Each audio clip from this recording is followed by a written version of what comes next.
Good morning student. Class 9th के बच्चों का अपेक्स क्लास में स्वागत है। हम आज क्लास 9th का मैथ शुरू कर रहे हैं, चैप्टर नंबर 1, जिसका नाम है संख्या पद्धति। तो संख्या के बारे में हम ये भाग 1 है, जिसमें हम क्लास 9th के चैप्टर नंबर 1 के बेसिक पढ़ेंगे। भाग 2 में चैप्टर 1 के सभी सवाल देखेंगे। ठीक, तो हम देखते हैं। पहला जो आपके चैप्टर का नाम है संख्या पद्धति।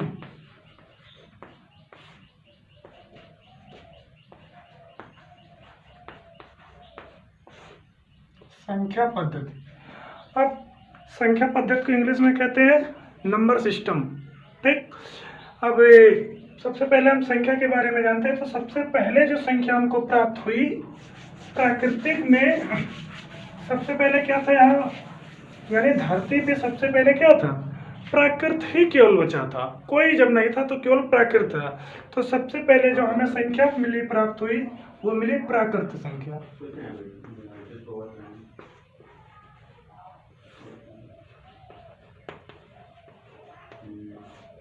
प्राकृतिक संख्या, ठीक है। अब प्राकृतिक जो संख्या है, तो प्राकृतिक संख्या किसे कहते हैं? ऐसी संख्याएं जिनको गिना जा सकता है, यानी कि गिनती वाली संख्या को प्राकृतिक संख्या कहते हैं। सिंपल ऐसे देखिए, हम कोई भी अगर गिनती शुरुआत करते हैं तो कहाँ से शुरुआत करते हैं? 1 से। तो 1 से अनंत तक जितनी संख्याएं होती है वो क्या होती हैं? प्राकृतिक संख्या। इनको कहते हैं नेचुरल नंबर।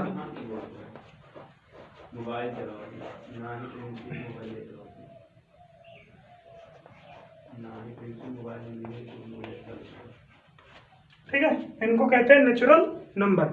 यानी कि ये जो प्राकृतिक संख्या से n से डिनोट करते हैं, और इसके जो मान होते हैं 1 2 3 4 इनफाइनाइट तक। ठीक है, प्राकृतिक संख्या किसे कहते हैं? 1 से अनंत के साथ जितनी संख्याएं होती है उन्हें हम क्या कहेंगे? प्राकृतिक संख्या कहेंगे। ठीक, अब प्राकृतिक संख्या के बाद ये हुआ कि भाई जीरो को भी सम्मिलित किया जाए। तो जब जीरो इसमें सम्मिलित हो जाएगा ना, तो इस वाले की संख्या को हम कहेंगे पूर्ण संख्या।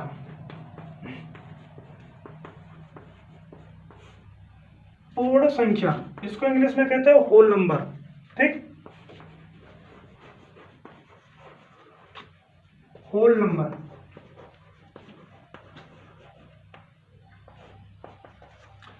यानी कि प्राकृतिक संख्या को क्या कहते हैं? नेचुरल नंबर इंग्लिश में, और पूर्ण संख्या को कहते हैं होल नंबर। अब पूर्ण संख्या किसे कहते हैं? यदि प्राकृतिक संख्या में जीरो को सम्मिलित कर दिया जाए तो उसे क्या कहेंगे? पूर्ण संख्या कहेंगे। प्राकृतिक संख्या क्या है? 1 2 3 4 डैश डैश। यदि इसमें जीरो को सम्मिलित कर दें, ठीक है, तो यही क्या हो जाएगा? पूर्ण संख्या हो जाएगा। ठीक, जीरो को यदि इसमें हम सम्मिलित कर दें तो इसे हम क्या कहेंगे? पूर्ण संख्या कहेंगे। अब पूर्ण संख्या के बाद में आता है आपका पूर्णांक। पूर्णांक, अब पूर्णांक किसे कहते हैं? पूर्णांक यानी कि जो पूर्ण संख्या होता है,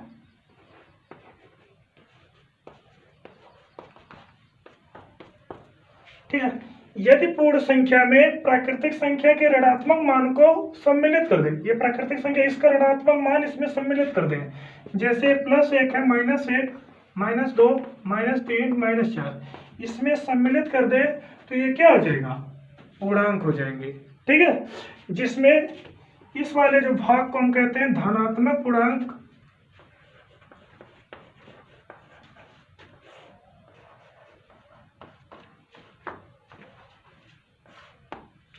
और इस वाले भाग को कहते हैं ऋणात्मक पूर्णांक।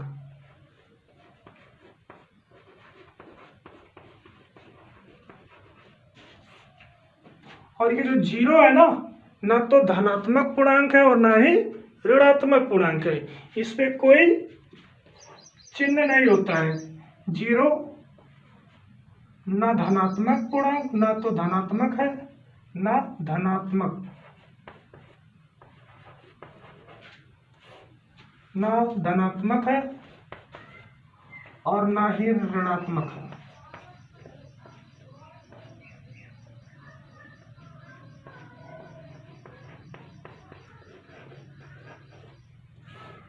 ठीक है, यानी जीरो क्या है? जीरो पे हम कोई चिन्ह नहीं लगा सकते, ना ही धन लगा सकते हैं और ना ही ऋण लगा सकते हैं।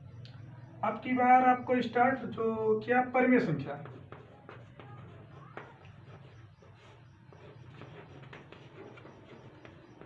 परिमेय संख्या क्या होते हैं, यानी जिस संख्या को हम p बटे q के रूप में लिख सकते हैं उसे क्या कहेंगे, परिमेय संख्या कहेंगे।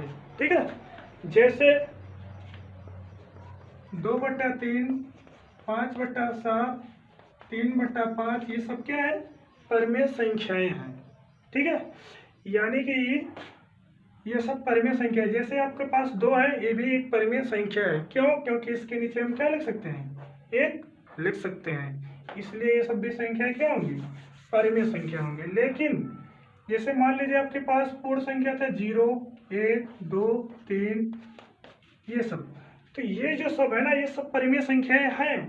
लेकिन ये जो परिमेय संख्या है ना, ये पूर्ण संख्या नहीं होगा।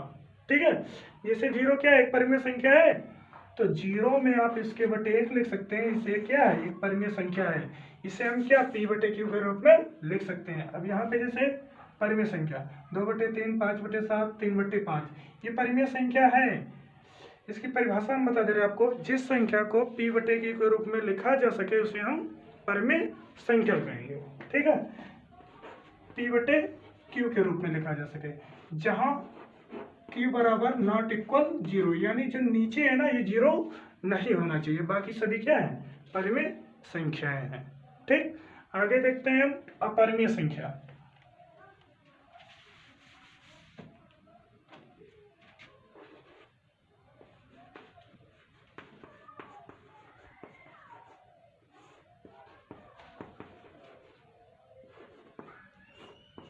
अपरिमेय संख्या किसे कहते हैं, यानी जिस संख्या का p बटे q के रूप में ना लिखा जा सके उसे क्या कहेंगे, अपरिमेय संख्या कहेंगे। सिंपल ऐसे देखिए, जो कड़ी के अंदर संख्या होती है उसे हम कहेंगे अपरिमेय संख्या। जैसे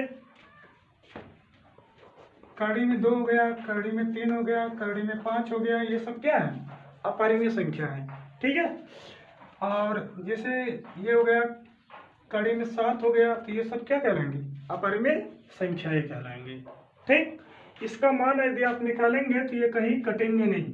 जैसे कड़ी 7 का मान क्या होता है, कड़ी 7 का मान आप निकालेंगे तो 2.8 करके कुछ ऐसे आएगा, जो कहीं कटते नहीं है और ना ही कभी रिवीजन होते हैं। ठीक, इसलिए इन्हें हम क्या कहेंगे, अपरिमेय संख्या कहेंगे। ठीक है, अब इसके बाद में अपरिमेय संख्या के बाद जो हमको एक संख्या पढ़ना है, वास्तविक संख्या।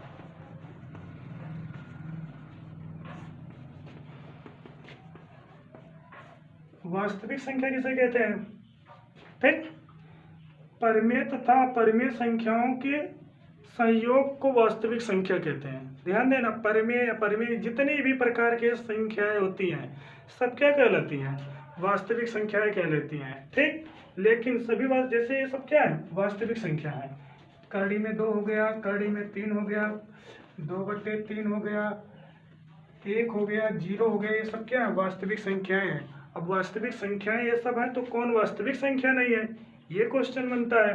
तो हाँ, आप लोगों को बता दें कि कौन वास्तविक संख्या नहीं है। जैसे मान लीजिए कड़ी में -3 आ गया, ठीक है, कड़ी में -3 आ गया, तो ये वास्तविक संख्या नहीं होगा, इसको क्या कहेंगे, ये काल्पनिक संख्या हो जाएगा। ठीक, अब हम इसके जो सवाल है यानी कि 1.1 के जो सवाल है भाग 2 में देखेंगे। आगे बढ़ते हैं। नहीं, हाँ, आपका जो नंबर सिस्टम है यानी कि परिमेय वास्तविक संख्या सब कंप्लीट हो गया, जितने भी नंबर जितने प्रकार के होते हैं कंप्लीट हो गए हैं। अब आगे हम देखेंगे भाग 2 चैप्टर 1.1।